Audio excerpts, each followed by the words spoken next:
Pandemi COVID-19 yang melanda seluruh dunia berdampak pada seluruh kehidupan manusia. Jutaan manusia berjuang dan bertaruh nyawa melawan virus mematikan ini.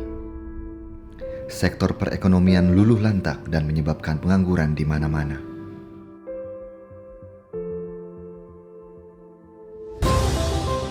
Sebagai bentuk kepedulian terhadap masyarakat terdampak COVID-19, Kementerian Hukum dan HAM beserta seluruh jajaran bahu-membahu untuk dapat berbagi dan memberikan bantuan kepada masyarakat di seluruh penjuru Indonesia yang terdampak COVID-19 dengan kegiatan Kumham Peduli, Kumham Berbagi.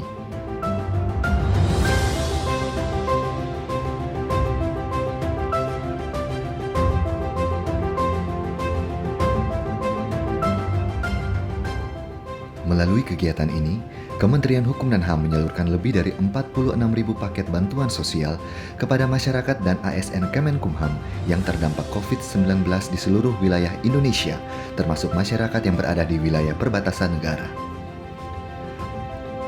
Paket bantuan yang diberikan berupa sembako, vitamin, dan juga masker.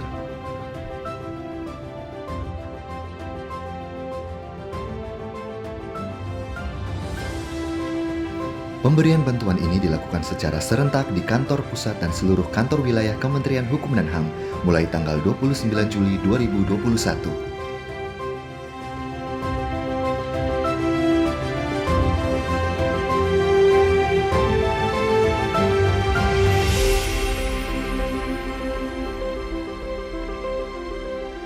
Ini adalah merupakan rangkaian program untuk menunjukkan bahwa Kementerian Hukum dan HAM ikut serta merasakan beban masyarakat dan mencoba bergotong royong untuk membantu apa yang bisa kita bantu.